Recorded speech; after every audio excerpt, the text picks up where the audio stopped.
All right, it is Friday, and technically it is a Flaming Dragon Friday, but my brother had successful Achilles surgery yesterday. He was going to try and make it this morning. Yeah, it's a Blink-182 song over here. But he's not able to make it, but I am glad the doctors said his Achilles is fine, it's back intact, but unfortunately, there's nothing they can do about his brain. Okay, that was good. It was unfortunate. Dr. Nick did say that. There's nothing they can do about it. Yeah, it's just science hasn't caught it. It's like Bob Lazar said, you know, they try and back engineer these things and then it just gets to a point where science just doesn't know what to do, so they put it on the shelf. That's what they did with Blaine's brain. Yeah. So they're going to come back 10 years later and see if, you know. 10 years, huh? Well, at least. Yeah. At least. Well, we'll hold it down today. That's exactly right. Utah takes down Florida without Utah starting quarterback Cam Rising. Minnesota comes from behind to beat Nebraska late, and we're going to preview all the top matchups for Week 1 and drop some bets. I'm Jake Crane, and welcome to the Friday edition of the greatest show on earth, Crane & Company.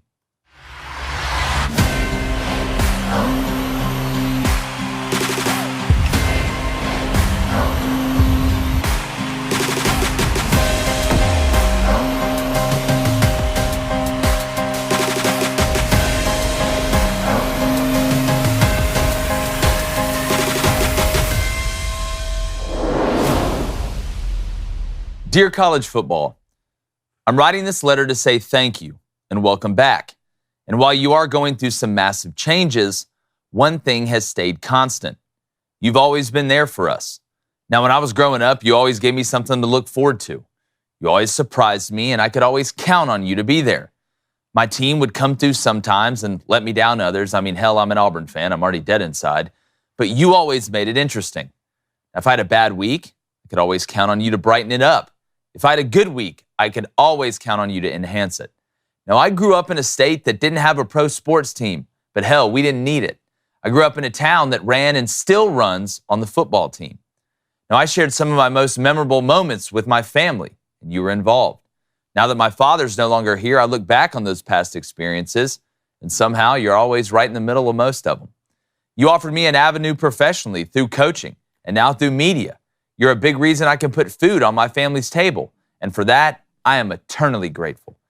Now, from coast to coast and border to border, you provide excitement for so many of us, and you're 100% American-made. You are our sport. Now, like I said, I know you're going through changes, and while some of us may not love all of them, deep down, you're still you, and I've never been more excited to have you back. So thank you, college football, and welcome back. It's always so damn good to see you. There we go. Yes. Yes. Yes. We got more tonight. Man. 5 straight days in your face. I absolutely love it. And both our teams are still undefeated. Both. High five. That's exactly I right. like you. Great night betting last night. Ooh. Got a bunch to talk about, bunch to preview as well. Make sure you hit that subscribe button. We are less than 1,000 human subscriptions away from 100,000. That's a lot. That's a lot. And also, if you're watching on Twitter or X or whatever it's called this week, make sure you're following us. Drop a comment, drop a question. We're going to try and get to everything. Obviously, Blaine is not here today to be able to monitor the chat. So David Cohn, look, David Cohn come out of the pen before. Look, I'll come out of the pen. Hey, bring me out right there. I can manage the call-ins and the chat and you know, this just unbelievable slate of college football games that we've already It's a lot, but guess what? Here. That's why they call you That's why you signed me up, and the people are already coming in hot, riot highs. All hail Cone Dragon. It's Cone Dragon Cone today, Dragon, that's all horrifying. Caps, all hail. I love it. Let's dive right into Trent Kelly here. Or did you want to tell the people? Well, I wanted to read a couple receipts about this Utah-Florida game. Okay, then here, and that's what Trent Kelly is. All right. Here, so, you know, I predicted Utah to win. There's a lot of people pick Florida to win. That's fine, right? There's going to be times where I'm wrong. But it's different when you come at the kid with vitriol. So I'm going to be wrong at some point here down the road, and this is going to come back to me. But I kept receipts, all right? I'm like a target, okay? At the end of the day, I'm checking the receipts. Here's what I got. I said that I don't think Florida is going to score more than 13 points. So here we go. We're on X. Let's read this. At Why Not Florida? Florida will have more than 13 by halftime. LMFAO. Oh, really? How'd that work out for you? Bless up. Let's go. Moshi. It's Lion4_Zion. What's the wager? Should have bet $1 million, dog. Should have bet $1 million on it. Ben Cannoli. And again, this is all with love, kind of. Utah's defense isn't that good. I said Florida's offense isn't either. Based on what, High Top Sports says? A QB that produced the same numbers as the previous QB? Or a more experienced running back core than the year prior? Or is it the upgraded receiver room? Wow. Turns out you're wrong, buddy. No, try harder next time. Casey Overturf. Dang, that's crazy you think UF will be that bad. Would love to see how many games you think Auburn scores 13 in SEC play then. Has nothing to do with Auburn, dog. But y'all are 0 for 1. Not very good. And then here we go. Last one. Coach 9. What a know-nothing dope. You better show some respect when you talk about me. Who knows nothing now? Who's the dummy now, as Major Payne would say. Stop pretending you know things you don't. There's a lot more, but I want to move on, okay? I want to move on. But the receipts are going to be kept. So just know, you come at the king, you best not miss. All right? Sorry, David. Go ahead. Trent Kelly's $50 dono here. Trent, there it is. Hey, you're a man of your word, Trent. Morning, boys, with an exclamation mark. You're a man of your word. Keep him down. No. So the Gators looked awful last night, so y'all won the bet. I'm not mad the fact we lost to Utah. I'm just mad at how we lost. But I am a 3-9 believer now, and this is what I get for calling Blaine Pugsley. Karma sucks. Hashtag bowling to the sense. He did look like dono. Yeah, he did look like Pugsley. You know what, Trent? We may drop in the DMs. We may send you something anyway. If you didn't know, the bet was $50. If Utah won, and some merch. If Florida won going to Trent, we appreciate it. So your thoughts on the game? You know, going back and looking at it, I do want to say I don't think Graham Mertz played that bad. Man, that's funny. I was going to say the same thing, and I thought you were going to disagree with me. Yeah, he didn't play great, but I didn't expect Graham Mertz to play great. I mean, you look at his numbers. Great down the stretch. Yeah, he was 31 of 44, threw for 333 yards, had the touchdown and the pick. The timing was off a little bit. On the interception. Saw on that interception. But there was a couple throws where the receivers just didn't make plays on it. But I tell you what, I felt like he did go to the check down a little bit too early. You go back and look at that first drive. He was so ready to throw that check down on third down. He didn't even get to his third step in his drop before he threw the check down. Mm-hmm. And if you go back and look, I do think there are some windows there. But here's the overall synopsis. You're going on the road to a team that you beat last year, even though they're playing without their backup quarterback. You had to play really clean. You couldn't make mistakes, and you couldn't get killed in the third phase in special teams. Florida is not good enough right now. And from a depth-wise and personnel-wise, I think they're going to be down the road if they're patient with Billy, like I've said. I know there's a lot of pissed-off Florida fans right now. You couldn't go and play the way that Florida played and expect to win that game. No. You false start early on a 3rd and 1. All right, turns into a 3 and out. Utah gets the ball, has all the momentum. When's the best time to throw it deep? When the first play with the third-string quarterback and Kyle Whittingham hit it. 70-yard touchdown. You had 1 turnover. You really had 2. Because when you had 2 guys with the same number out there on special teams, and it's 4th and 4, and you get a 5-yard penalty to give them a drive that they end up scoring on, that's equal to a turnover. Yep. You might as well have returned that ball to where it was punted, fumbled it, and Utah jumped on it. That's a turnover to me. You had other penalties at terrible times, holds at terrible times. And look, you're going to get holdings sometimes. You're going to get face masks sometimes, right? Sometimes you're going to get rough in the passer. Those are physical mistakes.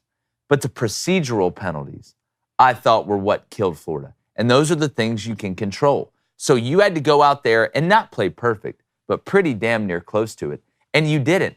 I do think they were very exotic early with the play calling, with what Billy was doing. You saw the reverses. You saw the motion. You saw a bunch of misdirection. But it seemed like the more the game went on, the more conservative they got from a play calling standpoint. And I think that hamstrung them a little bit. Did you shoot your wide early from the plays you had dialed up because you felt like now we have to play catch up? We got to get something on the board. So I do want to make sure and give credit to Utah. We talked about the trenches, David. Florida, you can't rush for 13 yards. 13 yards. 13 yards. Now, you had 29 yards lost in sack yardage, but overall, I mean, if you even add in the sack yardage for Utah rushed for over 100 yards. And Jaquindon Jackson wasn't the leading rusher. I know he's a little bit banged up. It was Nate Johnson, who was the backup quarterback, and Micah Bernard, who had 2 more carries than Jaquindon. But up front, I came into the game saying Utah was the better team. I think they were the better team, but you mix winning the trenches with the other team making mistakes at very inopportune times and stupid penalties, which are mistakes, at very inopportune times, and that's how you lose on the road. No doubt. I agree with you on Graham Mertz. I thought that especially for a quarter and a half, he threw the ball well. He was accurate with the football. He threw well on the run. He's kind of in the opposite situation that Sam Hartman's in at Notre Dame. I mean, this kid was coming from Wisconsin where he's under center every play and they're running the football to now being in the shotgun, having to do a little bit more of this RPO system. If you're a Florida fan, I know it hurts this morning, but Graham Mertz didn't look like the worst quarterback in the SEC like he was ranked prior to the season. Also, Florida strong against the run early, very strong against the run. So you have a couple things going for you. There's a reason this Utah team is back-to-back Pac-12 champions. And kudos to Florida for scheduling this game and going on the road and doing this. When you also still have to play an SEC schedule down the road. So, like shout out to Utah, like you said, they had their own problems too. Now I thought the way they switched up the quarterback tandem, I wasn't a huge fan of. I thought we might get a little bit more. Yeah, I agree with that. Chris Leak, Tim Tebow sort of situation where whoever the best quarterback is for that play will come out and run the play rather than, hey, we're just going to go ahead and predetermine which drive the quarterbacks are going to have. But the Bryson kid can obviously play football. You see why Nate Johnson is out there. I mean, even when he's fumbling snaps, electric when he gets going. And his ability to read that man coverage on the touchdown RPO run that he had is just unbelievable. He's a 10-500 guy. But to me, he shouldn't have been in the game late in the game. He proved that he made enough mistakes with the quarterback center exchange fumbled on the passing attempt that he had, nearly threw that interception on the slant pattern in the second half, that to me it should have been Bryson in the game to the very, very end. But all of that's not something I don't think Utah is going to have to worry about moving forward because Cam Rising is going to be back at some point. And now you have two. I mean, their quarterback room, I think you can look around and say, like, hey, this is as good a quarterback. Well, we talked about Bryson Barnes, a guy that has experience. Yeah. And I will say early, I think Utah formationally, you saw him come out in 12 personnel, everything was condensed. So it was going to be tough to run the ball in that box because everybody was in the box. For Florida, I think Florida felt good about being able to go man and heavy up that box to be able to answer the heavy personnel. If you look, Utah came out in what we used to call ace off, where you had the tight end on each side, but they were off the line of scrimmage for protection. Because they were trying to protect Bryson Barnes. They were trying to just work these 1-2-man combinations, be able to let him get the ball out early and feed the tight end. But Utah ended up taking their shots. Not even the first play. Obviously they scored. I mean, only in college football can a guy named Bryson throw an oblong ball to a guy named Money Parks and thousands of people in Utah go nuts. I love it. That's what makes it beautiful. I want to say this too. I thought Billy Napier and them in the first half did a really good job of mixing personnels. Utah was having trouble lining up because Florida would go from 12 personnel and run a gap scheme run or a zone run and then be an empty the next play and then be in pistol the next play. I thought that was working for Florida early, and then they kind of got in that they became predictable and more conservative. If I was Florida, after watching the way that game was going, I would have stayed in empty more. You look at the numbers here. I mean, Pearsall had a hell of a game. You had how many guys? You had, looking at it now, you had 5 receivers with over 40 yards. Pearsall, 8 catches for 92. Marcus Burke, 2 catches for 61. Jonathan Odom, 4 catches for 46. Caleb Douglas, 4 for 42. Montrell Johnson Jr., 3 for 41. I thought Florida was going to find a way to crawl back in this thing. After they the almost touchdown did. And the 2-point conversion, and then Utah on the next possession goes for, what was it, a 54-yard field goal? Yes, and Missed it? Yeah, they missed field it. Position for Florida? But you talk about special teams, humongous for Utah last night. The punter could have been the MVP for Utah. You had 6 punts for 311. You averaged, 54 yards a punt with 3 downed inside the 20? Mm-hmm. You had your kicker make a 51-yard field goal while Florida's guy missed a 35-yarder. Those, I'm telling you, and it's flipping the field position, turnovers, and penalties, right? Those are the 3 things that are in the recipe to help you win a football game, if everything else is even. And I thought Utah won the special teams battle. They won the sack battle. They won the rushing battle. They won the penalty battle and the turnover battle. And when you do that, you are going to win the game. Because what do we say, David? Most teams lose games. They don't win them. Let's get to the chat real quick. All right, here we go. We got Dave E with a $5 donation. Can I get a moment of silence for thinking that paying for ESPN Plus would include being able to watch ESPN? What has the world come to? Hashtag bring back cable. Hashtag get off my lawn too while you're at it. It's a movement, bro. Yeah, so I'm sitting watching a game with a buddy last night. I got another story. Watching the game at a sports bar, tons of TVs. And all of a sudden, like, he's on his phone while the game's on. I'm like, man, what's up? He's like, dude, my dad is freaking out right now. I was like, what's the matter? He's like, they just took the game off ESPN. I was like, what happened? He's like, well, he's down in Florida. I was like, oh, the storm must have knocked some out. He's like, no. Apparently Spectrum's having a dispute, or Disney's having a dispute with Spectrum, and they took it off like 91 markets or something crazy like that. So a ton of people last night weren't able to watch the game, and apparently they're having an emergency meeting today. Y'all's ass better have an emergency meeting, or I'm going to have an emergency meeting. Yeah, not good. Also, speaking about that storm, prayers up to everyone down there. Everybody be safe. South Georgia, dealing with that storm. All right, $5 donation from James Stallings.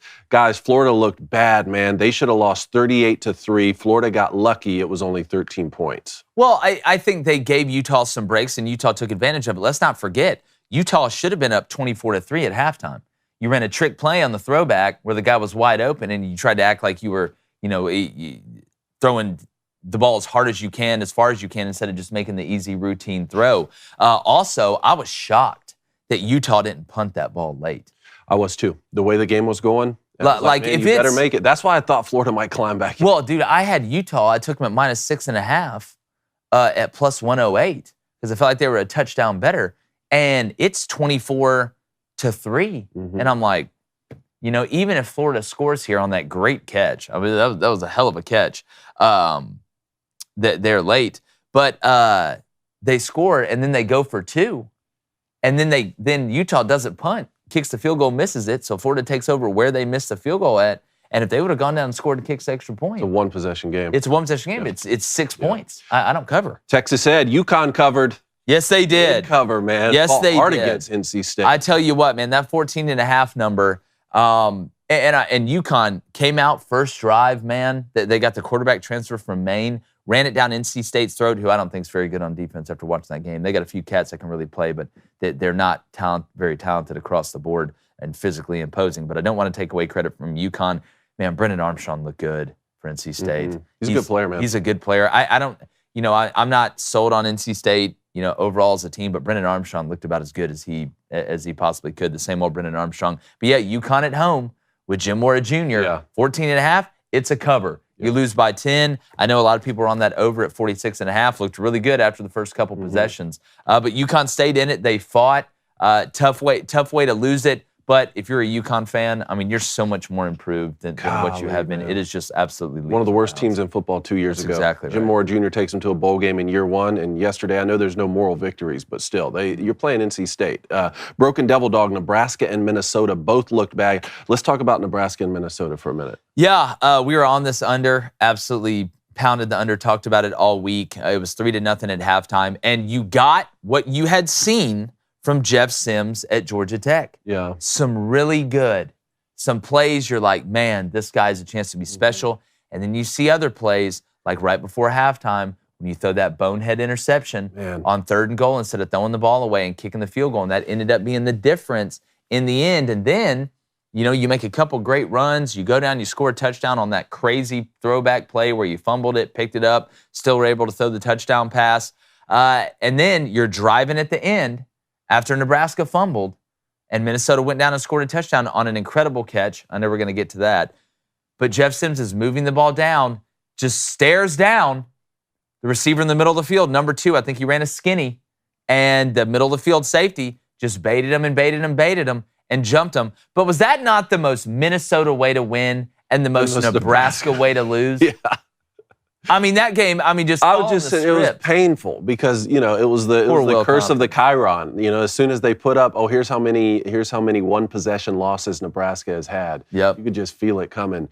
And that quarterback from Minnesota can really play, man. I like him. Callie McManus kid. Yeah. He has a shot at the next level. I think he does. There was a few. He threw an out late that got picked, but I thought he handled him. I thought he moved pretty well while keeping his eyes downfield. That was something that I wanted to see. But, you can't turn the ball over 4 times.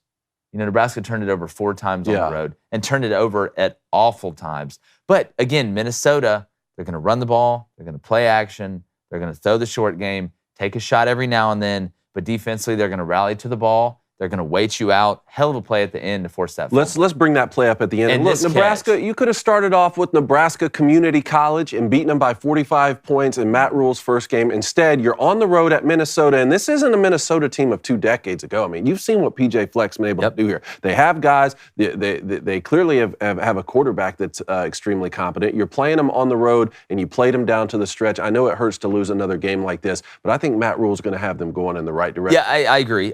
And Nebraska is not beefed up the way that they're going to be, with the way Matt Rule and them, I think, are going to be able to recruit out there, even though it's tougher than what people think. So let's set up the situation here, David. It's the fourth quarter. Nebraska's up 10-3. Minnesota has the ball at the Nebraska 14 going in. They're on the right hash. They're in 11 personnel, which if you watch the Huddle Up segment, which is one of the best segments in sports media, that means there's one back and there's one tight end. They're on the same side. It's 4th down and 10. Let's go ahead and run the play, and then I want to point something out here. Watch this catch. It's Timmy Toe Tap. Let's go and run the play. Callie Ekmanis looking. Watch him drag this foot. What a great job to drag the back foot before the front foot hit. And he did, y'all. I saw some people saying they weren't convinced it's a catch. 100% a touchdown. Okay, now, there was a false start they didn't call. There was. They should have called false start, but they didn't. They would. Let's run it back to the beginning. I'm going to show y'all something. We talk about winning the water cooler. I want you to look at this formation, all right? Now, it is 11 personnel. Okay, we call this alignment deuce off, all right? Because it's not doubles, okay? But look at the bottom of the screen. Alignment tells you a lot. The 2 receivers at the bottom right there for Minnesota. Number 2 is on the ball. Number 1 is off the ball. Typically, 1 is on and the slot is off. You are doing that for a reason. Whenever this happened on defense, you used to hear us call China, China, China, or smash alert, smash alert. People say China alert. Most time you're getting smashed. What is smash? It is a hitch by the outside receiver, and it is a corner by the number 2 receiver. So you're trying to get that number 2 guy to that corner quicker, so you put him on the ball. Nebraska knows this. Now, they're not running smash here, all right? They run a drag with the corner switch, whatever you want to call it.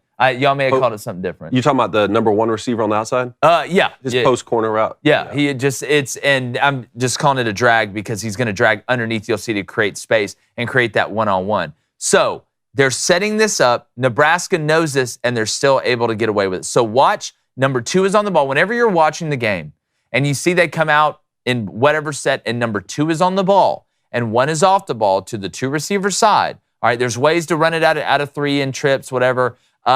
Understand that smash is most likely coming. All right, they're doing that for a reason, and they're condensed. They're tight. Why do you have them tight instead of more evened out, longer out? Because you're trying to create more space to the outside. Let's run it one more time. You'll see it. Going to get the corner here, post corner. What a route. What a beautiful route. See his eyes set him up in. Even before the catch. Yeah. You know? Run it back to the beginning again. Because, see, if you're playing corner here, you understand, too, okay, he's either trying to get to the outside with a split that's that tight or trying to get to the other side of the field as quickly as possible with an over route. And that's what helps set up that post corner, is selling the post first. That's exactly right. And if you're the safety here, all right, to the field, all right, to the field. Nebraska's in a 3 down. You have 5 DBs. You have a middle of the field safety. You're starting outside leverage. Why is this safety starting outside leverage? Because you can't get beat where? Outside. Because if he goes inside, you're going to funnel him right to the middle of the field safety.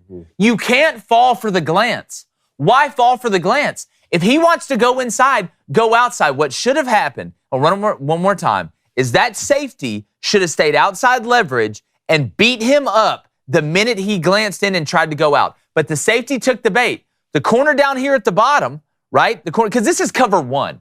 This is man free, is what it looks like to me. What route does number 2 run? Number 2, run it real quick. Callie Ekmanis looking in zone.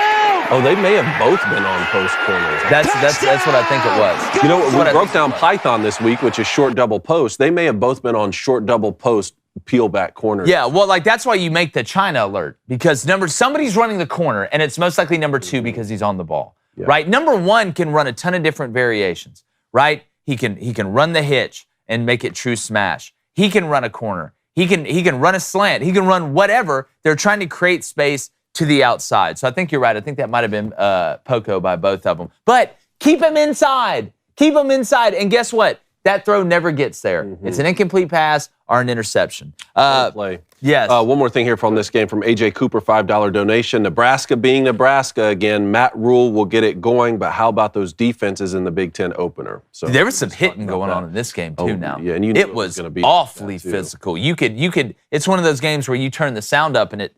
Close your eyes, and it feels like it's the opening scene from Saving Private Ryan. But hit some big bets last night. Big bets. You were 2-0. 2-0, yes. Yep, I was 2-0. We were, I believe, 6-2 as a group betting last night in college football, and your boy hit 3 parlays for $530 last night on DraftKings. It was so easy. Let's go ahead and put those pictures up real quick. Let's put those graphics up real quick. Hit 3 of them. Had a $10 one for $243. I had the under Nebraska, Minnesota at 43.5. I had Minnesota money line. I had Utah money line, the under in Utah 44.5, and I had UCF minus 35.5. Oh, you that did one take hit. them? Yep. And then my other one, a $10 one for 180. I had the over UCF Kent State at 58.5. NC State money line, Utah money line, the under in Utah and Florida, and then I hit. I had one more on there. I couldn't fit it all on the screen. But I'm telling you, with DraftKings, it was unbelievably easy. We know that college football is back. Everybody's pumped for week 1. We're going to throw out. I threw a parlay out on Twitter yesterday. This is why you follow us. If you're watching us on X right now, go to the profile. Threw one out yesterday. Utah money line, Minnesota money line, UCF Kent State over 55.5, and UConn plus 14.5. And it hit. We had some people tailing us on Twitter that made some money yesterday. So make sure you're subscribed. Make sure you're following all of us on social, and make sure you sign up for DraftKings, because life is more fun when you're in on the action. Download the DraftKings Sportsbook app now. Use code BOOSTER, BOOSTER, and new customers can score $200 in bonus bets instantly when they bet just $5 on college football. That is only at DraftKings Sportsbook. With our code BOOSTER, BOOSTER, the crown is yours. Also, we got some merch. Going to throw the link in the chat. Go ahead and buy us out. I know we're out of larges on the Win the Water Cooler shirt. We're going to get that worked on the minute we get out of here. I know a lot of people have wanted that, and they don't have their size. We're going to get that restocked, and we want to make sure and sell out of the other stuff so we can add in some new ideas. Got some great Flamin' Dragon ideas. I'm going to have a shirt that says, drink a glass to shut the hell up. I think that'd be great. Warm glass. So, yeah, warm glass. We got Flamin' Dragon candles in there. Get off my lawn candles as well. And also, Sunday, we're live streaming the LSU Florida State game. So make sure you're here for that. We're going to be breaking it down play by play, taking your questions. And we have live calls today. Go ahead and I'd start hitting up that line pretty soon. 1-855-236-3228. If your heart's broken or your heart's full, we want to know. Talking about hitting on UCF, man, John Rice Plumlee can play. He can. And, UCF kind of stumbled around a little bit early. There were a couple throws I know he wants back. But every year, and I thought actually watching that game, it looked like he was more on time throwing the ball. He wasn't too quick to escape the pocket on the outside like he has been. He was working his way up in the pocket, keeping his eyes downfield. But he made some really nice throws to the outside. Yeah. And look, UCF, the number 3 kid, number 3 is, I know they got Javon Baker and some other guys that are really high on. Number 3 is an absolute stud. But watching UCF, it's Gus Malzahn, 100% Gus Mahlzahn's offense. Fun to watch, and they scored late for the over to hit and for UCF to cover as well with 54 seconds. Typically, Gus doesn't do that. And a lot of people don't realize the over for Gus Malzahn pants pull-ups during the game hit right before Did it hit? halftime. Yeah. So you hit on that. Was that part of your parlay? Yeah, it was 175. Yeah, I love it. Yeah, and it hit before halftime. All right, $10 donation here from Ryan Gade. Update on the West Virginia NIL. Beer is going great. A Big Timber Brewing rep told me they are making 90 barrels, equivalent to 4,900 six-packs per week of the Country Roads Lager, and they can't keep up with demand. Yeah, West Virginia. Shocker. People in West Virginia drinking beer that's named after West Virginia. Shocked that that's going well. But no, I think it's a great idea. You see Iowa's doing the same thing. I think one school's put out a vodka. But Ryan, send us a 6-pack of that. We need a 6-pack of that. $10 donation from Luke here. I'm going to go ahead and give you guys the score prediction for LSU FSU 48-21. LSU found their identity last year, and it's going to translate 5X this season. Look for Savion Jones at DN 6'6", 295. Yeah, look, if they beat them that bad, then it is LSU may end up going 11-1, like I'm saying, and playing in the national championship game and losing to Michigan. We're going to live stream it, Luke. I hope you're there. I'm so ready to watch these, just the dynamic athletes that are going to be on the field. You know, this is one of those where the athletes are so good, the X's and O's are going to have a huge effect on what, especially in the red zone. That's what I want to see. Who's making the play calls in the red zone that matters? $50 donation here from Cole Frank. Cole! $50. It's payday. LeBron is mid and MJ is the GOAT. And one thing that Flaming Dragon never says on this that I'm seeing now, Cole Frank double exclamation mark after that too. Yeah. On MJ is the GOAT. Thank you. Read it with some inflection. Thank you for being thorough. All right. What are your thoughts on the Packers kicker and punter situation? I'm a little worried about having untested players. Yeah. You know, here, I never really worry about specialists in the NFL. You just don't want it to cost you a game early. I want to give them the benefit of the doubt because these guys, it's like the PGA Tour. They're so good. And you want to know how good they are? Just watch kickers in college, just in aggregate, and then go watch them in the NFL. It's absolutely incredible. You know, the Packers, their time's not now. I know you look at that division, they still feel good about it. You know, a lot of people are believing in Jordan Love right now. You just don't want it to cost you a game early. And typically having them both untested at the same time is a rarity. But, you know, sometimes it goes down like that. So I'm interested to see it. Always interested to see special teams, but these guys are amazing, so I wouldn't sleep on them. Okay, Malcolm Martin, $5 donation here. Guys, I've been telling you since last year, Billy has to go. I don't care what anyone has to say. Too many coaching mistakes, but go Gators. Yeah, Malcolm, listen, I understand you're frustrated, brother. I know there are a lot of fans, Florida fans, that are frustrated right now, especially when you see what Tennessee's doing, especially when you see what Florida's doing. And what makes it worse is it's not like you just went out there and just were the worst team by a lot. It's not like Utah just steamrolled you and you had no chance. Florida made stupid, controllable mistakes. And that's what hurts the most, right? It's the ones that stick with you, it's the losses, they all stick with you, but the ones that stick with you the most are the ones you're like, man, we had control and we let control go. False starting on that 3rd and 1, right? That gets you in 3rd and 6, throw the check down, now you're punting, Utah has the momentum. Having the penalty on special teams, having the multiple procedural penalties, and the big false starts. It was like every time Florida got some momentum, there would be a false start. The hold, you know, again, physical mistakes happen. That's sometimes it's hard to control that. People say, oh, well, you can control it. Look, if you ever played, you know, holds happen, face masks happen sometimes. But Florida, I think from a game plan standpoint, was prepared. They were prepared. Yep. But it was the stupid mistakes that were controllable. And it does fall on the head coach. But Florida fans, I said this, and David, we both said this. You need to be patient with Billy Napier. I understand you're pissed off. You waited all offseason for college football. You know, this, that, and the other. You get hyped up, and your team made mistakes that you feel like they shouldn't make. But Billy is going to get that culture right. He's already working it. Look at the way you're recruiting. If you're upset right now, just pull up Florida's commit list. You go ahead and fire Billy. Watch what happens to that commit. Who you going to go get? Who you going to go get? That's the question. Who Urban? Is? Yeah. Urban right. documentary I didn't just think came they'd let out. him Come in the home. City. The Swamp King? I don't know if they let You know him how in many Florida Florida fans anymore. would take Urban Meyer, though, right now after last night in a heartbeat? Good bit of them. In a heartbeat. All right, Phil Smith, $2. SC were right about Marcus Satterfield. Terrible. Yep. And $2 donation here from Caleb. Acuna just showed who's the real MVP. Go Braves. That's a good segue into rapid fire.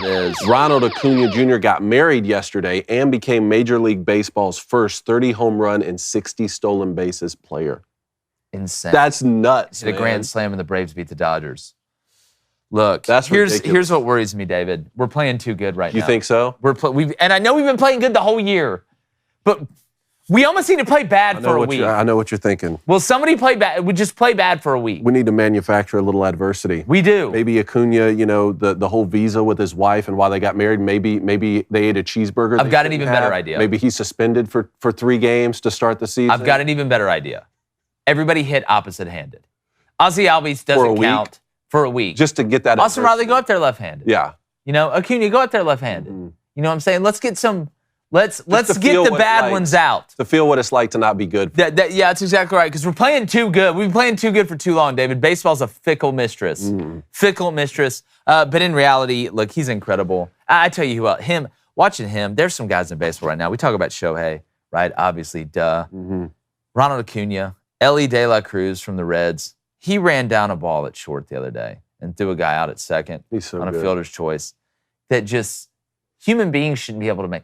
That thing running around shortstop is just, it's ridiculous. All right, I'm going to roll through these. Matt Corral got cut by the Panthers, but picked up by the Patriots. Mac Jones. Come here. Yeah. Now, look, Mac, we know he's the guy in New England, but y'all know I've been high on Matt Corral. I think this best thing could have happened to Matt Corral. Get me away from that offensive line. Here, Bryce, enjoy it, bud. Enjoy it. Yeah. Go have fun. All right. Rocky Horror Picture Vikings Show. signed tight end TJ Hawkinson to a historic tight end deal. Get your money. Yeah. Two of the hardest positions to find, and they marry each other. Mm-hmm. Tight ends that can block, run routes, and catch passes effectively, because there's not a lot of them out there that can do both. And nickels are slot corners, as some people call them, which is, I hate that, that can be heavy against the run and cover a guy in the slot. All right, So, Cooper. Congrats, TJ. Cooper Kupp, another hamstring setback with the Rams. I don't know about week 1. Look, this one. If you're in your fantasy draft, Yeah, this pay is not attention that in you fantasy. took him. This is not what you wanted to hear. This Yeah. is not what you wanted to hear. John Isner retires after 17 seasons of professional tennis. For 8 or 9 years, he was the top American in tennis, all-time leader in aces with 14,470. Smashing. Former University of Georgia Bulldog. Would smash. Is he like 6'7"? He's 6'10", I think. I think he's 6'10". Imagine that thing. 6'10", number 1 American for a long time, went to Georgia, lost in a 5-setter yesterday in the U.S. Open, and he had said previously, I'm going to retire after the Hitting Open. bullets. 6'10", coming at you. Made a Wimbledon semifinal, I believe, a couple years ago. And last one, ACC presidents have a phone call scheduled this morning to discuss again about adding Cal, Stanford, and SMU. Four programs are opposed: North Carolina, Florida State, Clemson, NC State, and the conference needs 12 out of 15 yes votes. It just, again, they don't move the needle for me enough monetarily to make up for what I know what you're trying to do, right? You're trying to be about, SMU's like, listen, we won't take money for 7 years, and you can punch us in the face every time you walk through the door. We just want to hang out. They're like a 9th grader going to a party with a bunch of seniors. They don't want to go there and be the main attraction. They just want to go sit on the couch and be able to say next Monday when they go to school, hey, I was at a party with the seniors. That's what SMU wants. They don't want any money. Stanford and Cal really don't need the money. They'll take a cut. They'll lower their cut so the other ones can have more. And that's the ACC is trying to appease Florida State and Clemson and be able to, because the one wiggle room area is if they don't meet a certain percentage of revenue compared to, I believe it's either other places or like just a certain percentage of the money against something else. That's the wiggle room in the contract between the ACC and Florida State and Clemson when it comes to TV revenue. But I'm telling you, the Big Ten is not the biggest problem. It's not the fly in the ointment here. I don't see Florida State and Clemson going to the Big Ten. I think it's the SEC. And we've said multiple times, it's going to be a lot easier. I think ESPN could understand the contract, right? We could find ways, hey, maybe we'll talk about it being different if you go from the ACC to the SEC, because the media rights deals are both through ESPN. ESPN, where Big Ten is Fox. Yep. $5 donation from Cornwall Buttersworth. Yep. Can we start a trend here? 3rd and Mertz. Guy couldn't even complete a simple check down. Him wearing 15 is insane. # things Dr. Buttersworth says. Well, it's weird because his timing was good in the intermediate game and the vertical game. But in the check down game and the short passing game, David, it was too quick. Yeah. Like the ball, either that, it was a mixture of the timing was off. And Hold on, do we have some breaking news on the ACC, Justine? Looks like 4 minutes ago that they already voted and they are going to invite Stanford, Cal, and SMU. Really? 4 All minutes right. ago, yeah. Okay, thank you for that update. Thank you. Well, guess what? The 9th grader found a way to get in the party. So the ACC. So David. ACC. Yeah. So now. Okay. Again, you want to talk about geography not mattering? You just got a team from Palo Alto and Berkeley. Wow. To go to the Atlantic Coast Conference. You don't have to be Christopher Columbus or be looking for the gold on cursed Oak Island or whatever to know that doesn't make a lot of sense. But again, I don't think it moves the needle enough. I don't think it moves the needle. But what other brands are out there? What mixture? Because you want what? A good mixture of brands and markets. That's what we talked about. So I break your mark, Genius move. Adding Cincinnati, big brand, big market. UCF, big brand, big market. Houston, big brand, big market. BYU, it's a religion. Big brand, big market. Now, Arizona, Arizona State, big brands, big market. Colorado, big brand, big market. Utah, big brand, big market. Makes sense. There's really nobody else out there. So now, Pac-12's dead. Dead. You're done. So are you bleeding in the Mountain West? This is the last year, right? This is the last year. And this isn't just football. They're done. Dead. Gone. This is so weird, man. I mean, think about these ACC schools that are going to have to travel across the country now. In the middle of the week sometimes for other sports like basketball to play Stanford or Cal. You can stop and play SMU. I guess, on the way. So if you're done with divisions, right? Done with divisions. You're adding 3 teams. So obviously it's, the divisions are gone anyway this year. But if there's any talk about going back, now that you're going away from divisions and you have that 3-5-5 scheduling format, which is what everybody's going to, how does that work with teams having to go? So you're going to say, all right, you have Stanford and Cal out there in California. So when you go out there, you got to play both of them.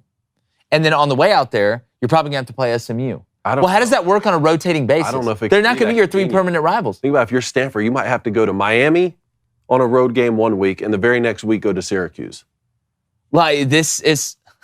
So you got to change the name. It can't be the ACC. And you know what? If you figure out a solution, especially for, let's say, college basketball, which has more games and more in the middle of the week, where you try and schedule more of these tournament styles all in one location, you know what that's going to hurt? That's going to hurt the local, regional feel of college sports. The local towns that rely on that revenue. For sure. Teams come but guess what? I got the name. We need to patent this right now. We need to copyright this, trademark this right now. Keep it the ACC, the All Coast Conference.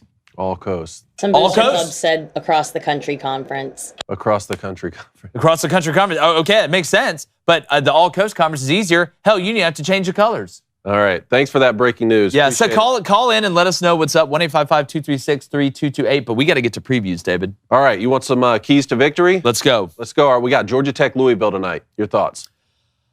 It's really hard for me to believe in Haynes King. We're going to get to bets later. We've got our locks, leans, and dogs new segment we're going to do every Friday, which I'm just so jacked and tan about.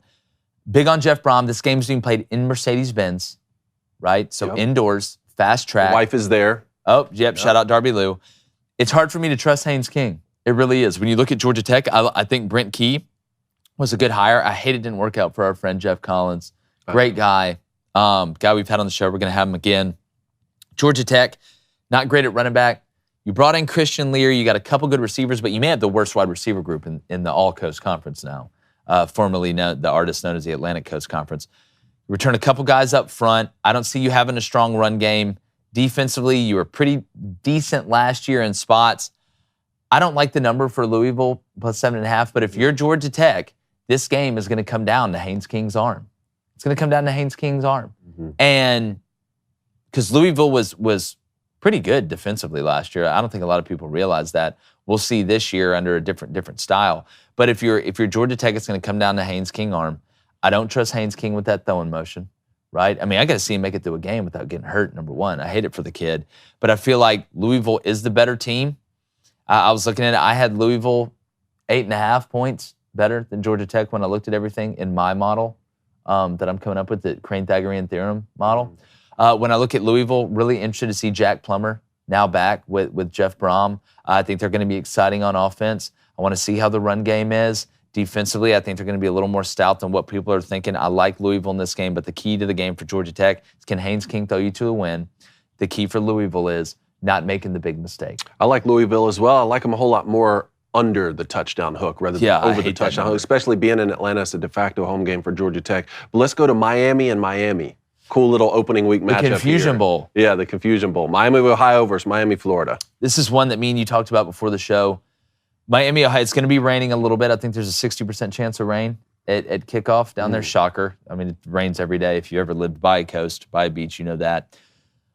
I think Miami, they got Javion Cohen in. I think they're going to be much improved on the offensive line. I want to see this super freshman they have at tackle who's just an absolute monster. Parrish is back. They said Van Dyke is healthier than he was going into last year, had a little bit of a shoulder. I know the wide receiver group there's a lot of potential there. I need to see it. Miami, Ohio, Not going to be able to run the ball. Offensive line isn't very good. The Gabbert kid's got a little witch in them, but they're going to have to throw to win. Miami's front seven is going to get after their ass. I love Miami big tonight. I do too. I like Miami. Yeah, the key to victory to me for Miami is establishing the line of scrimmage early. You need to let Miami of Ohio know which team is Miami of Florida and which team is Miami of Ohio. And I think you're going to see that tonight. I think this is a great setup here for Miami, Florida. You're flying under the radar. People are dismissing you because of last season. Everyone's talking about Florida State and Clemson and North Carolina in your conference. Everyone was disappointed by the way Tyler Van Dyke played a season ago, which I think it's a lot better for him to be able to just play within himself now and fly under the radar rather than Tyler Van Dyke's a top 5 or a top 10 quarterback in the country and it's a no-brainer. He's going to be an NFL guy. Not as many people are talking about him in the offseason now. You can come out, play Miami of Ohio week 1, really, it's 16.5 right now is the line. And Mario's got his personnel in there. And last year, it felt like Miami had to throw to win. Like they weren't balanced on offense. And Van Dyke was beat up. Parrish was beat up. I like this matchup early. Obviously not a great team you're playing, but a team where you need to go out there and play well. You need to establish dominance. I think Miami can be a little sneaky this year. I like it. All right, another one tonight. Michigan State, Central Michigan. -14, 2 touchdowns right now for Michigan State. I tell you what, this Central Michigan team, I love the under in this game, okay. 45.5. There's going to be 2 quarterbacks that play, Bowser and Emmanuel, I think is the other kid, who is a monster runner. Central Michigan's got a really good run game. They're going to try and pound this ball. They're going to try and eat time off the clock. They lost both their top receivers from last year, which makes me think they're going to run it even more. When you look at Michigan State, defensively, I want to see. I know they're going to get after it. They're going to be aggressive. This is going to be a game. I think it's going to look similar to the Nebraska-Minnesota game from last night. I think it's going to be low scoring. Central Michigan is old. They have one of the best defenses, if not the best defense in the MAC. I don't think they're going to be afraid of Michigan State. Michigan State lost their quarterback, Peyton Thorne to Auburn, best receiver, Keon Coleman to Florida State. I think this game is tight. I don't think you'd be crazy to throw a little money on Central Michigan money line, but I love buying it up to 14.5 for Central Michigan. Protect yourself a little bit on the hook. You're not going to have to throw a lot of money to do that. And I like Central Michigan plus 14.5 tonight. I like them a lot, and I like the under. I don't think you'd be crazy, and you'll see what I mean here in a little bit, to parlay Central Michigan plus 14.5 and the under together. I don't think that'd be a bad play. That's what I hit on Utah last night. Yeah. All right, let's go to a fun Texas matchup here. UTSA at Houston. Love the over in this game. You remember it was a crazy overtime game last year. People forget the Texas Tech quarterback, Donovan Smith, transferred to Houston. Very dynamic, third down scramble guy that can extend drives. Both teams want to play fast. I think this game is going to be electric. I think it's going to be back and forth. We know what Frank Harris is for UTSA. They did lose their best playmaker outside of the quarterback to Ole Miss, but they have some other guys that I'm excited about. I think they're going to be good enough up front. This is going to be an up and down game. It's a pick 'em. What I think the key to this game is going to be is who makes the play on special teams. I think both offenses are going to score. I would say who makes the play on special teams and who turns the ball over in the red zone, right, and walks away with no points. This is a game where if you're not getting points almost every drive, you can get buried quickly, because I don't believe either one of these defenses, okay, are going to be able to stop each other consistently. I think you're going to see some wild plays, some explosive plays. I took the over at 60. I believe it was. We're going to get to locks, leans, and dogs here in a minute. This may end up being one of, if not the best games of the weekend. I would not be shocked to see this game go into overtime again at Houston. This is a big one for Dana Holgorsen, because if Dana doesn't perform the next 2 years, the head coach on UTSA's sideline, Jeff Traylor, may end up being on Houston's sideline, who the potential for growth in the Big 12 is SpaceX. Woo! Yeah, this is a tough opener for Houston in their first year in the Big 12. And UTSA, back-to-back winners of their conference. Frank Harris, you talked about him at quarterback, one of 5 returning quarterbacks this season who was top 10 in yardage a season ago and top 10 in quarterback. And rating. UTSA's first year, I believe, in the AAC.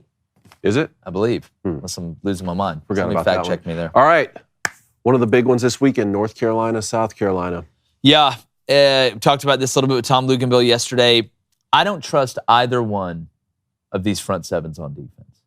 Now, the key to the game is who's going to, because everybody looks at the quarterback and looks at who's throwing it. Who can run the ball the most consistently? That's what I think this game will come down to. A lot of people will point to special teams with Shane Beamer, and they should. Beamer ball's a real thing. South Carolina thrived on special teams last year. They'll be good on special teams this year. But North Carolina's known that all offseason. They've been getting prepared for it all offseason. Do not think for a second that North Carolina will not be on their P's and Q's every time that South Carolina trots out there to punt, or every time that South Carolina lines out there on punt return or kickoff return, counter returns, trick plays, fake reverses, things like that, fake field goals. Shane Beamer's not afraid to do any of it.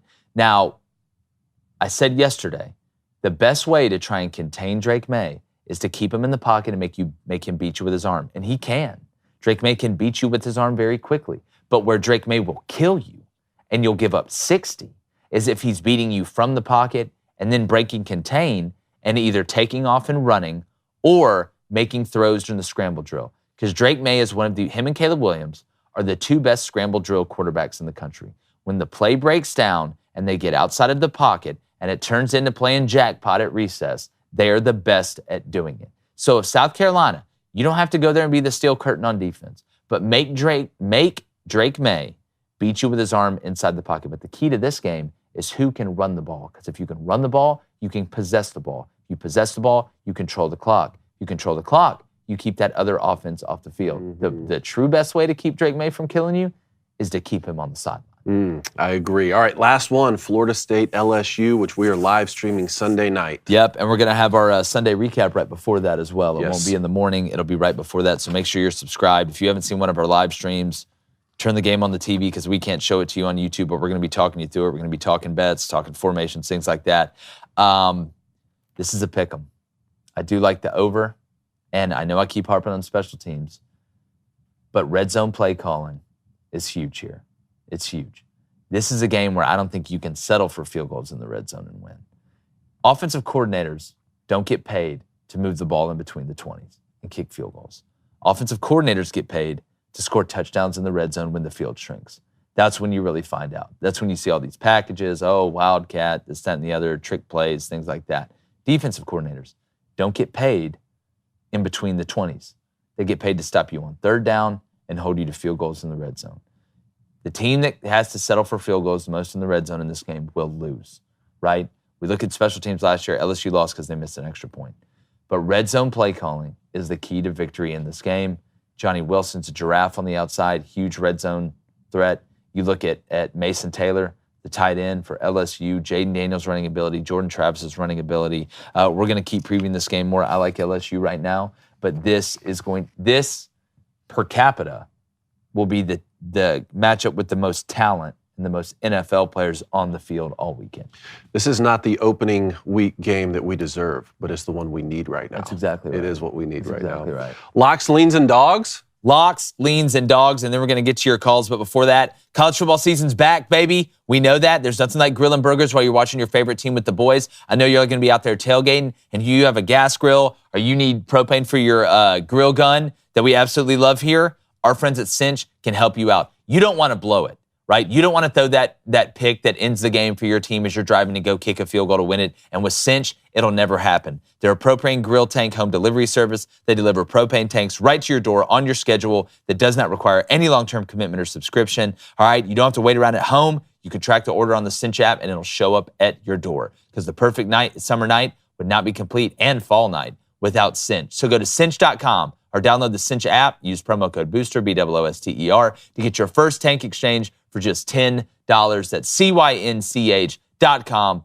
Promo code BOOSTER, BOOSTER. It's a limited time offer. You must live within a Cinch service area to redeem it. That's CYNCH.com. Use our promo code BOOSTER. You can go to cinch.com/offer for more details. Locks, leans, and dogs. It's our new betting segment every Friday. Get ready for it. Yep. All right, you want to go first here, Dave? I can go first here. Let's put David's graphic up. Let's We're going to explain have it two to him locks real for the quick. weekend. Yep. Two that we're leaning towards for the weekend. and then 2 underdog picks. So here, I'm going to start with locks, all right? You just talked about this game, North Carolina and South Carolina. I'm locking in the over at 63.5. That's at -110. Keep in mind, this is on DraftKings that we're using this for the same reason that you just mentioned. 2 of the most electrifying quarterbacks in the country with Drake May and Spencer Rattler, combined with 2 defenses that, hey, we don't know what we're going to get, especially when it comes to the front 7. Now, I'm not getting cocky on this one. I'm not buying this up just yet because obviously Vegas is aware of the same things that I mentioned. Plus, you have the rule changes in college football where the clock is going to continue to tick. So let's all be mindful early in the season here of how these overs and unders are going to play out. But I'm going to take the over 63.5. You like that one? Yeah, that I should have that on my lock. I don't know why it says South Carolina -37 right there. That would be like plus 35 million. We'll change that before we put it out on social. I've got the South Carolina, North Carolina over 63.5 as well. I like South Carolina -37. As -110. Yeah, I definitely didn't send that in. I promise you that. But no, so I'm with you 100%. Okay, my second lock, Toledo, Illinois under 47. Upset alert, David.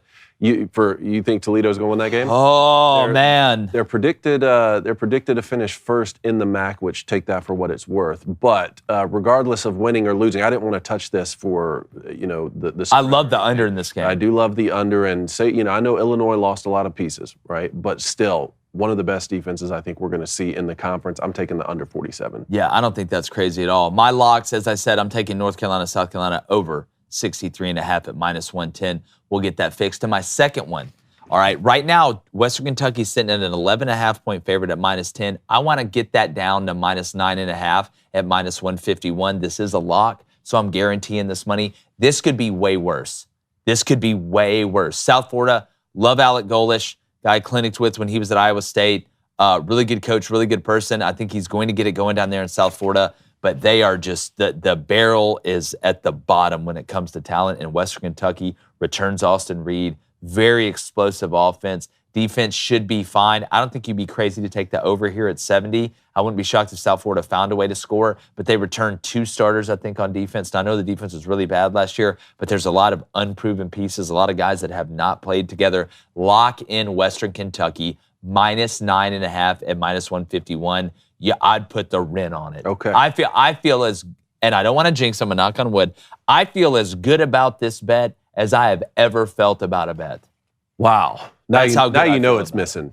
Oh, for sure. Now it has no chance. So, yeah, I'll go South Carolina, North Carolina over 63.5 and Western Kentucky -9.5. Blaine, for his locks, Flamin' Dragon, who's not here because he had Achilles surgery. Shout out Brad Pitt. He's taking Penn State -16.5 at home against West Virginia. That's -170. And he's going to take Washington -9.5 at -192. So is he taking a money line or minus? No, he's taking a -9.5. I don't know why it says money line on there.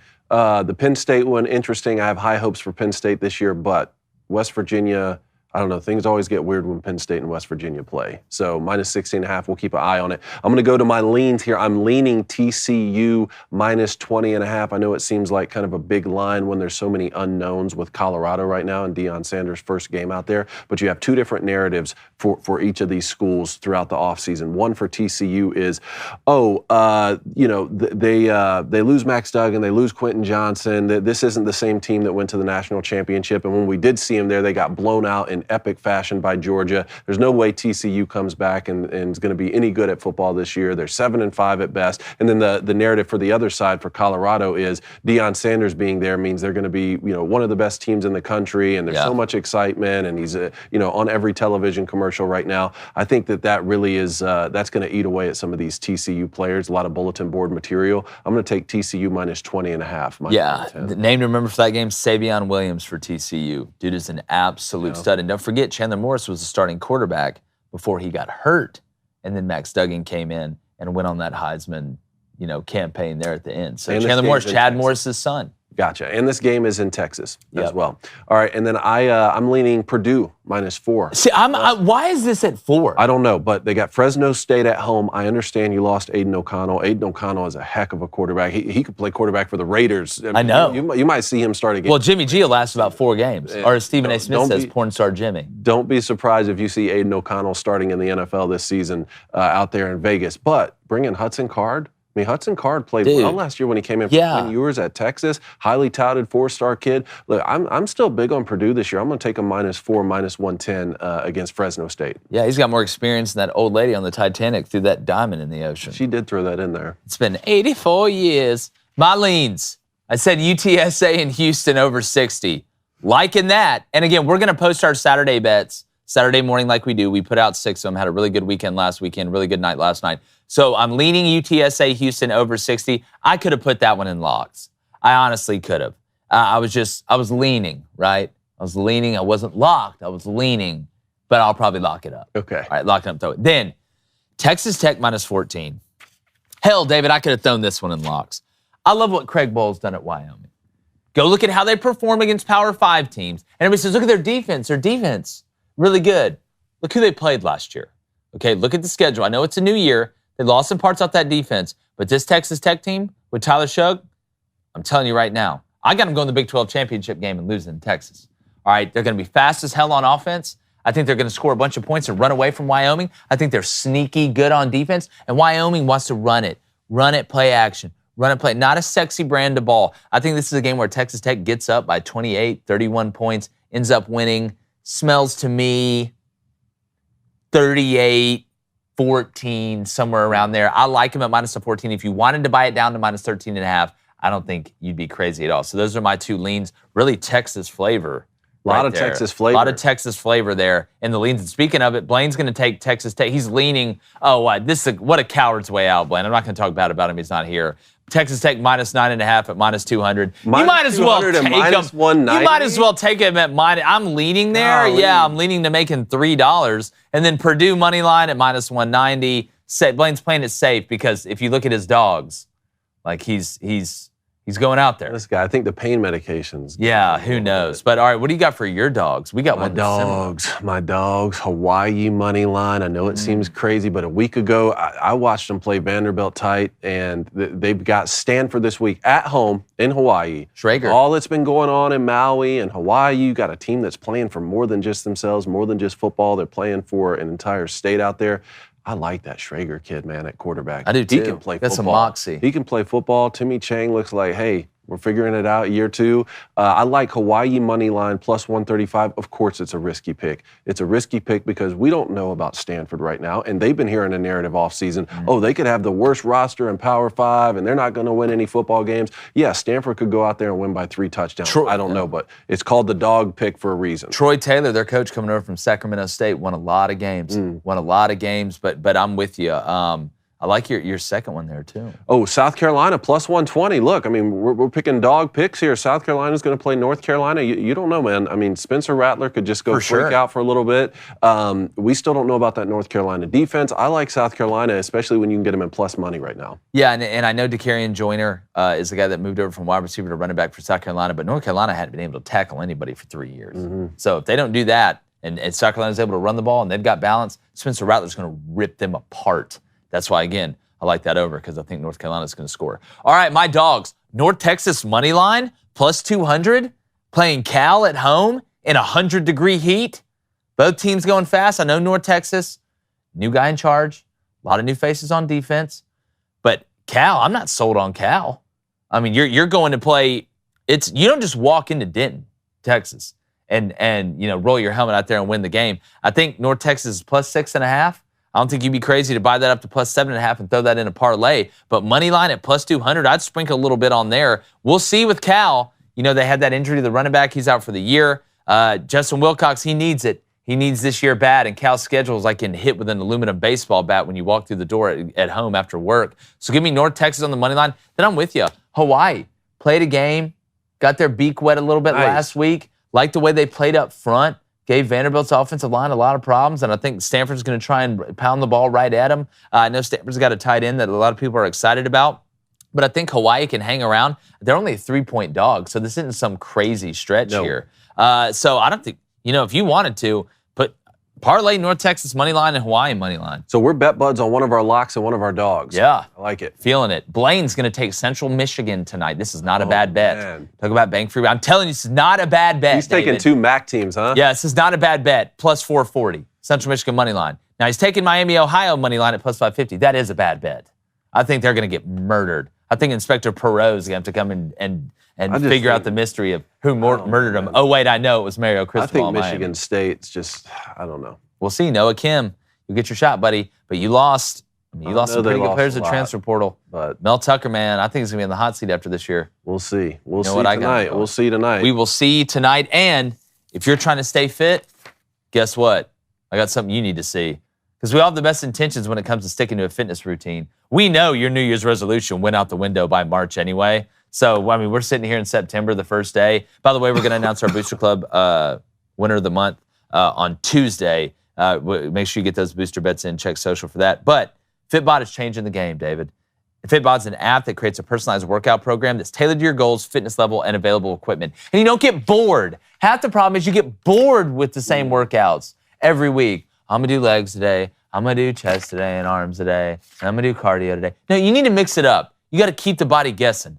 All right? White Goodman quote, WHITE. It learns from your previous workouts and adapts as you improve. It switches up your exercises to avoid overtraining or burnout while keeping your workouts fresh and fun. So whether you work out in the weight room, whether you work out in your living room, Fitbod has you covered. Over 1,400 demonstration videos in HD, and a full year of Fitbod is less than the cost of a single session with a personal trainer. And that's a personal guarantee. So keep up your fitness habit with a personalized workout program from Fitbod and get 25% off your subscription, or try the app for free at, follow me here, fitbod.me, fitbod.me/booster. That's fitbod.me/booster. There's a jingle in there somewhere. Speaking about jingles. Look, I'm down 30, man.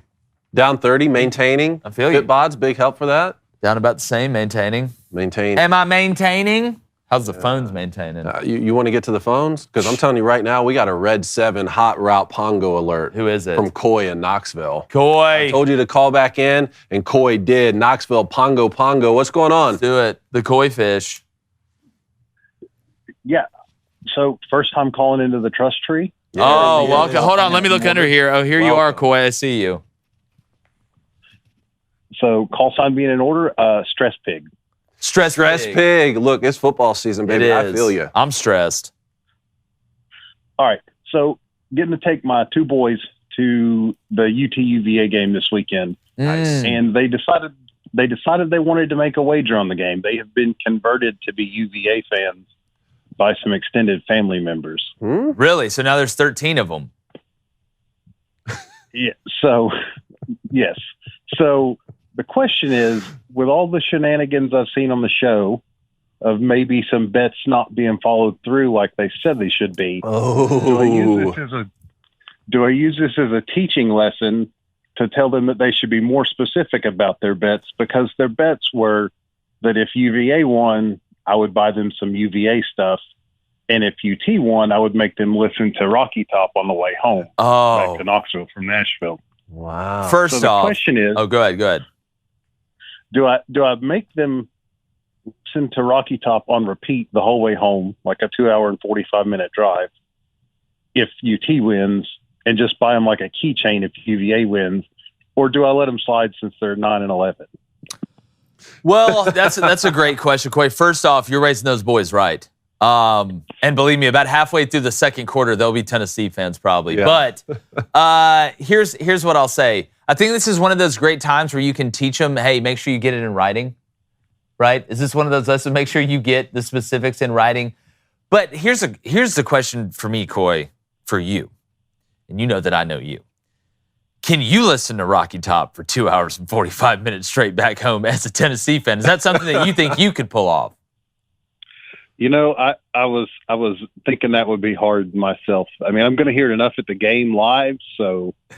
That's true. Like you guys are gonna. I think it's gonna be. They're gonna hear an absolute beating. But yes, I think this is one of those times. And David, you're a father. I am. So maybe you're better. Teachable moments, and that game's here too in Nashville. Yeah, it's really Vegas, cool. Baby. Coy, look, I think here's the play, right? You want those boys to be Tennessee fans. So the whole goal, everything you do here, should be to convert them. I say after Tennessee goes and whips them, you play Rocky Top loud and proud all the way to I-24, and you tell them you're going to play it all the way, but then you show mercy. You show mercy. Carrot right? and the then that's stick. going to be the carrot and the stick. You just dangle that thing. And I think by the time you get back to Knoxville, you're going to have 2 new Tennessee fans. I love the way that went. Corey, are This is you just a good satisfied with song, that? You know? That actually sounds like a really good plan. There we go. And I don't think I have to worry about EVA winning. So No. I mean, this isn't a math test or a courtroom. Hey, you call in next week and tell us how it went. Yeah, please. We want to know how it goes. all right, thank you guys. Thanks, buddy. Thank you. All right, we got Jordan in Alabama. Jordan, what part of Alabama are you calling in from? Uh-oh. Oh, Lord, boys, it is football season. I know. Me too. Boys, I couldn't have been more ready for that Florida-Utah game last night. And let me tell you something. Graham Mertz, more like Graham hurts to watch. Okay? Number one, why is he wearing number 15? Come on, Florida, let's retire it. Okay? Yeah, I agree with that. Let's retire number 15. Florida, you were lucky. My man Cam Bad Moon Rising wasn't playing last night. The Dark Knight. Okay. Yeah, I think, honestly, guys, I think Utah's defense looked good enough in week 1 for me to go, you know what? Playoff contender. Jordan, we've been talking about Utah's physicality and their defense. Now, I think the Pac-12 is so deep this year that it's going to be tough for them to actually get a team in the playoff. But Utah did what Utah has done to separate themselves from everybody else in that league. They're physical. They will put their hands on you and not apologize about it, and they make you pay for it every single snap. I know. And it surprised me that Florida was just so passive. They seemed so passive and almost scared last night. Yeah, well, I mean, look, that environment was crazy too. I'm telling you, man, that elevation, it takes a toll. You could see it. You could see them soften it. And that it's not just the physical stuff, it's the mental stuff of you getting tired. Fatigue makes cowards out of all of us. I think that had something to do with it last night. Oh, I agree. Hey, remember, when you're betting this week, don't put it on red. Put it on orange and blue, baby. War Damn Eagle. Let's go. Jordan, thanks, man. Call in next week. We want to hear from you after the Auburn-UMass game. I want your thoughts. And I still have Utah going 11-1. I still have the nation. Shock the nation, 2 girls. Thank you, Jordan. That's an awesome together. call. I still like the Utah pick 11-1 on the season. I have them losing at Washington. I feel even better about it now that I know that, look, Bryson Barnes can come in there and play football. Still don't like the way they rush out the 2-platoon system, but that defense looked really good. They did their fight. Cole Bishop, man, I love watching Cole Bishop play football. Led him in tackles last night. Had 9 solos. Just call him Hans. We got Josh in North Carolina. Josh, congratulations on getting some new ACC schools this morning. Yeah, man. Hey, it's Voltar here, but I'm so glad we got the smartest school to come to the conference. They'll definitely bring us more money. They'll be sitting in the back room crunching the numbers and figuring out how we can get a couple more $1 million. No, Michigan's still in the Big Ten, That's but what yeah. we need. Yeah, well, it just reminds me of that. It just reminds me of that part on The Big Short when Ryan Gosling walks in and has the Asian kid with him, and he's like, "Yeah, this is so and so. He won the national math contest in China. He doesn't speak any English." And the guy's like, "My name's John." He's like, "I speak English." And I got second. I just watched that this week. Yeah, I love that such movie. a good movie. But no, the Virginia, Stanford, Duke, and North Carolina combination there, and really Georgia Tech. Look, the ACC is not losing any chess tournaments. Let's just put it that way. When it goes to AI, you guys are going to be in good shape. Yeah. Right, exactly. So my job's been going well, fellas. The only thing that's really kicking my butt right now is I'll try to go home and watch football games, and then 20 minutes into the game, I pass out, and then I wake up 2 hours later, and it's a whole where am I situation. But dude, what do you checked your drink? What do you make sure nobody's dosing you? Rooflin. Why y'all keep saying that word? Rooflin. Honestly, waking up at 6:30, driving an hour to work, and then driving back home an hour, and working out in between all that, it's tiring. I bet. I love the grind. It's Friday, But I wanted to call about some predictions I had for the ACC. And hit us. Florida State, I know they're going to have a good year. I'm not saying they're going to have a bad year. It's just I'm not buying into their hype too much. I truly think they're going to have I'm predicting they're going to have 2 losses. I think they're going to lose to LSU, and I think they're going to lose to Clemson. That's what I got. Now, do you got him? Do you Right. got him? I'm guessing you have him playing Clemson in the ACC championship game. So I'm going to get to that. Sorry. Clemson, I have going 11-1, losing to Notre Dame. I'm buying into the Notre Dame hype. I think they can go undefeated potentially. I got him 11-1. Yeah, I got you. And UNC, I'm still figuring it out, man, because truly we could lose 3 games. I think we could lose to South Carolina, we could lose to NC State, and we can lose to Clemson. And so right now I'm kind of in between either saying they're going to go 10-2 or 11-1. And if they go 11-1, the only loss they're going to have is against Clemson. And if that's the case, wouldn't that mean they're in the championship game against Clemson? Yeah, there's no. Do they play Florida State?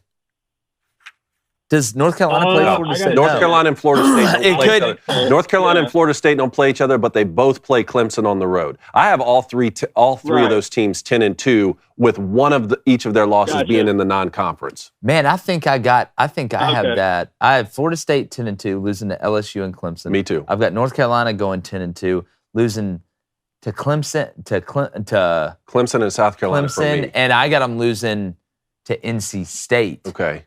On the road, which means that's how I have Florida State in the tiebreaker going. Yes. That's right. And then I have Clemson losing at home to Notre Dame, and then one on the road at Miami. We'll get a little taste tonight. We'll see. It's going to be interesting, Voltar. Okay. Yeah. And honestly, also what ticks me off is I think it was my senior year at Carolina. I'm watching the Carolina-NC State football game. This was my senior year. And we're up by 2 touchdowns. There's 5 minutes left. I'm having drinks at my friend's place. We're about to go out. We're like, oh, this is going to be a great night. And then just all of a sudden, NC State just comes back, beats us by like a field goal or something like that. Yeah, it's like Oregon State and Oregon last year.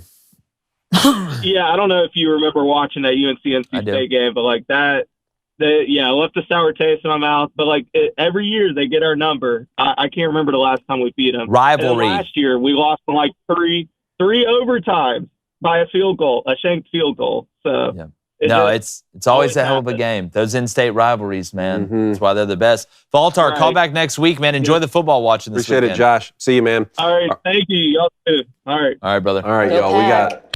We got Smoking Gator on the line. Oh, David down in Tampa. In the arms Smoking Gator, how you feeling today, man? the angel. I'm pretty good, guys. How are you? Doing great, man. Yeah, I tell you what, I did not think that I would be able to call in this morning because I had to go get my car this morning, so it was a pretty busy morning for me. But I was determined to make it in time and call in, and now here I am. Lay it on us. How are you feeling? It's honesty hour. Yeah, of course. So I just wanted to go over the game. The game last night and my thoughts on Billy and whatnot. First of all, I have a bunch of thoughts on the game, but given that we're almost out of time, the one thought that I will give is I thought Graham Mertz, he performed admirably. I thought he did too. Same here, man. Yeah, man. He'll need to he'll need to play better down the stretch, especially when he plays against SEC defenses. But for the most part, given the environment he was in and the circumstances he dealt with, I thought he was, we did not lose that game because of Graham Mertz, which is probably the best thing that I can say about him right now. Now, as for Billy Napier, because I just saw your, poll question. So, understand this. Just, any annoyance I feel is toward my Gator brethren. It has nothing to do with you guys, whatsoever. But when Billy came in his first season with us, Billy made it very clear, right from the beginning that this was going to be a hard process and that people were going to hate him for it. And you know what? So far, he's been right. And look, I'm not saying you can't criticize Billy Napier. Like, he's human. He's not perfect. In fact, I'll criticize him right now. We took way too many penalties last night, and that ultimately, falls on the head coach. But, it's funny because right before the season started, this is how I predicted Gator fans would be. All off season, they're like, oh, no matter what happens, we can't fire Billy. We got to think of the bigger picture. And I knew I knew right away, as soon as mistakes happen and whatnot, that they'd be like, "Oh no, we gotta fire Billy." Yeah, because that is just our fan base, man, and just listen, I get the frustration and all that, and I totally get it, but one, it's the first game of the season, his second season, by the way, against a borderline top 10 team, on the road. A team that Jake, like you mentioned, had one a vengeance with us. Like it was personal. I mean, pretty much almost everything you said, Jake, came exactly true. And you can't. This process of continuing to hire and fire coaches is not going to work, because what's going to happen? Eventually, it's going to get to a point where no major coach wants to come to our program, because they're going to be like, "Oh, well, why would I go to Florida? Because this is, they're just going to, fire me anyway." Like, people need to understand that this is a long-term, project. And listen, unless Billy goes 0-12 or like there's some major scandal, he's not going to get fired, man. And I tell you what, like, there's more that I want to say, but I don't want to take up all your time, so I'll let you guys respond. But yeah, that's what I have. David, that is such a sensible call. Yeah. You are in a very small minority of fans, because fan is short for fanatical, that can see the beach through the forest. Everything you just said is 100% correct, in my opinion, starting with Graham Mertz. You can't run the ball, you're not going to win. You can't be balanced, you're not going to win. It wasn't all on Graham Mertz. He wasn't perfect, but I thought he played well enough to give you guys a chance. But the self-inflicted wounds do hurt. But everything you just said about Billy Napier is 100% correct. We need to clip this call and put it on Twitter, because I think Florida fans that are on the ledge today or want to just, burn Billy Napier at the stake right now need to hear that. I love it. Thank you, David. David, appreciate it. Great call, David. Absolutely fantastic call. Thank you, guys. I appreciate you. Yes, Appreciate sir. you. All right, Nick in Dallas. Nick, what's going on, man? Hey guys, this is Blazing Grizzly. There he is. Grizzly. Hey man, I'm calling just to bring you a sad go big red. I think we definitely could have won that game. Just obviously the 4 turnovers is just not expected, and I didn't expect that at all. I think that's not what Big Red wanted to see last night, but what I want to know is why are we still trying to force this running back QB position? It feels like with Adrian Martinez and now with Jeff Sims, it just seems like we just have a running back as a QB and he just can't throw for shit. Yeah. Here's No, you're right. Here's what I'll say. I think one of the reasons you're seeing it, I don't know if that really, I pretty much, that's not who Matt Rule wants to be. But when you take over a job, there is kind of a balancing of what you want to be eventually and the personnel that you have to be able to operate it, right? It's like Jeff Collins taking over a team that has 12 running backs on scholarship, and you want to be a pro style or a West Coast style team. You can't just go, it's tough to go straight to that transition. I think Jeff Sims is like they said, inflation was transitory. I think Jeff Sims is a transitory quarterback getting to what Matt Rule wants to be. I think Matt Rule wants to be a more pro style, let's get in 11, let's get in 12, we'll go 10 every now and then, run to pass team that plays good defense and special teams. But I think it's hard for him to make that jump right now because he didn't want to go get 85 new players out of the portal like Deion Sanders in Colorado just did. And I'll give you a real-life anecdote, the exact opposite of that situation. When I was at Michigan, Rich Rodriguez came in running an offense like more different from what we ran than you could possibly imagine. And they really didn't find that middle ground that you're talking about. Tried to just go ahead and run the scheme they wanted with the personnel that we already had there, and you saw how that worked. It didn't work at all. So Matt Rule coming in and at least trying to use the personnel that's there the best he can, I think is going to lead to more football wins. And look, you had a good team, a good Minnesota team on the ropes late in the game yesterday. He's going to win football games. Matt Rule will put you guys in a position. He'll maximize every guy that he has. That's what he does. That's what he did last night. You just don't have the personnel right now. I agree 100% with David. Yeah, I agree. And then I got one more thing is just, I wanted to have you guys help me celebrate it. You know, Mama Grizzly's pregnant again. So hey, let's go. Another cub on the way, baby. Congratulations, Let's go. I love that. Congrats. Well, here's her health, man. How many is that for you? This will be the second. So I got a little baby cub, little boy. He's going to be 4 at the end of the year, and then I got this one on the way. Going to be a big brother. Congratulations. Congrats, man. That's incredible. Yeah. Dude, call back. Hopefully we'll put the 4-year-old in some T-ball here soon. Oh, good. Let us know how that goes. That's such a great age. Hit it and everybody just runs and goes and gets the ball. That's the funnest age to coach. And then they start being able to talk back to you and stuff like that. All right. Thanks so much, Nick. Thanks, brother. Appreciate it, and congratulations. All right, boys, that's it for today. Cody, Jack, Wyatt, everyone else on the line, y'all call in next week, and we'll hear what y'all have to say. Oh, yeah, we'll have plenty to talk about. Save those thoughts. Yeah, I'm heading over here to bets. All right. Obviously, Blanye East is on the schneid. He's on the PUP list, physically unable to perform, but he is healthy out of his Achilles surgery, so we're happy about that. And our Booster Club bets are brought to you today and always by DraftKings. Download the DraftKings Sportsbook app now and use the code BOOSTER, BOOSTER. Or just be lame your whole life. The choice is yours. New customers can score $200 in bonus bets instantly when they bet just $5 on college football. That's only on DraftKings Sportsbook with our code BOOSTER, BOOSTER. The crown is yours. Enjoy it. All right, here's what we got. Tonight, I want to stay hot, David. Stay hot, kid. I want to stay hot. I really do. I'm going to throw out another parlay today, even though the slate today compared to yesterday, I'm not as confident about it, right? But we'll see. Give me Miami of Florida. All right, looking into my Mario crystal ball right here, minus 16.5. It feels like a 42-10 game to me, Dave, or 45-10. It really does. Little Gabbert's going to try and force throws. Hopefully he throws it right to Ed Reed's nephew. Then, told you I wanted to parlay this game. Give me Central Michigan plus 17.5 and the under 52.5. Okay. Both bought up. That's at plus 105. Hit 2+ money bets yesterday.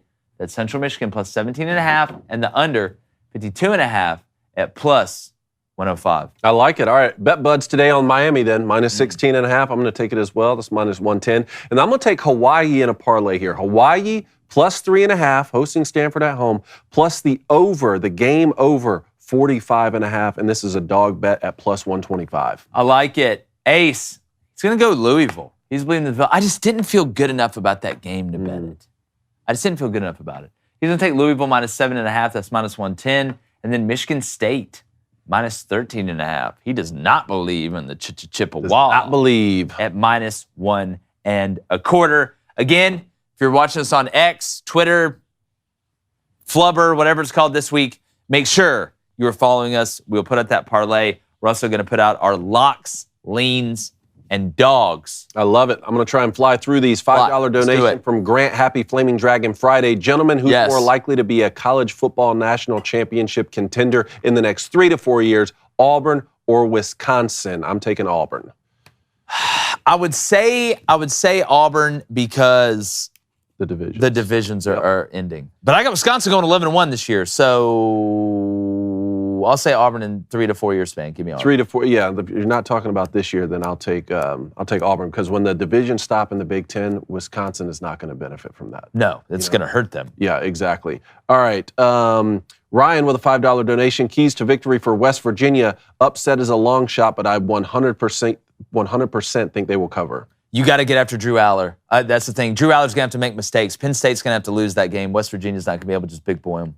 All right, $5 donation here from Tyrell. I've never done any betting before. Do you have any advice on how to learn the terminology? Love the show and go blue. Go blue to you, and do we have a... Do we? What, Tyrell, what a great question. Yeah. Go to YouTube. Yeah, on our YouTube, we have Sports Betting 101 and 102. It's right on our YouTube channel, Crane & Company Sports Betting 101. All right, Trent, $50 dono. Had to redo my donation. My bank's being funny. Hey, tell your bank, stop with the funny business. Yeah, all right? We don't want no Bitcoin around y'all. All right, $5 donation from Walker. What is UCF's chance to make chance in the Big 12. Looked great, and the Gus bus is moving even against Kent State. I think they're going to have the best year out of any of the new teams. A lot of people are going BYU this year. I think it's UCF. I think they're a good fit. I think they're a monster in the making. Yep. $5 donation from Riot Highs. Miami of Ohio going to win. Cristobal couldn't win. Hungry Hippos against a quadriplegic. All right, Riot Highs. Just wait till Oregon plays, buddy. I didn't see it getting dark like that. $2 donation from Store Adventures. I don't know what they said, but hey, thank you for that. Thank you. I can't wait to go to your Store of Adventures. Yeah. I'm sure I missed some donos in here, but that's dude, you did great today. I'm proud. Hey, we held it together. And we got a live stream. Florida State LSU Sunday. Yes. Florida State LSU Flint, Michigan Mega Bowl. You be there. Live stream. Florida State LSU. We're going to go 6 o'clock. Right? Is that what we're saying? 30 minutes before the game. Our college football recap from the day before will be the lead-in to the LSU FSU live stream. Yes. We're going to have food, friends, fun, fellowship, and other stuff. Poll. The control room ran the poll today. Yes, what do we got? Will Billy Napier be fired by the end of the year? And I'm recusing myself because I'm in here. So for you. You're recusing yourself? How honorable of you. Well, I can participate if you like. Dog. I just love it. You're just my boy. I love it. You know what? Blaine would never recuse himself. Like, that's the thing. Blaine would never recuse himself. Why do you think Steve has to say no electronics every time he does himself every day? Because Blaine's like, yeah, I'm not using electronics. Doesn't he recuse himself every day? He never guesses. Huh? No, I'm saying he wouldn't think to recuse himself. If we said everybody guess, Blaine would attempt to get away with it, is what I'm saying. Okay. Like, I didn't see it. It gets hit. It gets minimized. Blah, blah, blah, blah. Like that one time he said he didn't look at it. He's like, oh, man, let me guess. Was that 1964? I was like, whatever. All right, I'm going to say that there's a lot of Florida fans there that are pissed. So they say yes, 56%. Wow. Tell them the answer. Yes, 58%. I tell you, I've got it circled like a fat kid at a Twinkie factory, man. Like sharks around blood in the water. Yep. Well done. Speaking of blood in the water, come on, Betts. Hit again tonight. Kid wants to stay hot. I know Sean said David's shadow banning my super chat. Again, man, I don't know. What did he say? Sean, what'd you say? Sean, what'd you say? Tell me what you said quick. Sean. Quick, now. What'd you say? I tried to read all of them. Tell me what you say. I thought I was locked into the Matrix, man. Did he say it before we go? Or maybe he's just trying to get away with just writing a regular comment. What a genius. It's a high IQ play. We found like the goodwill hunting of the chat. All right, Sean, tweet at us what you said. Tweet at us and we'll read it, man. We appreciate you. At least we did not read Charles Dossett's because Blaine, for some reason, just somehow looks over those. But make sure you're subscribed. We're almost to 100,000 subs on YouTube. We're going to break down everything. We got that live stream Sunday. You follow us on social media. Check out our bets. Football all weekend. I can't wait, David. I love it. I love it. I love it. And just like the wait for the week 1 slate, yeah, that rhymed. I do it all the time. I like Sprite because it's a mixture of lemon lime. We're gone.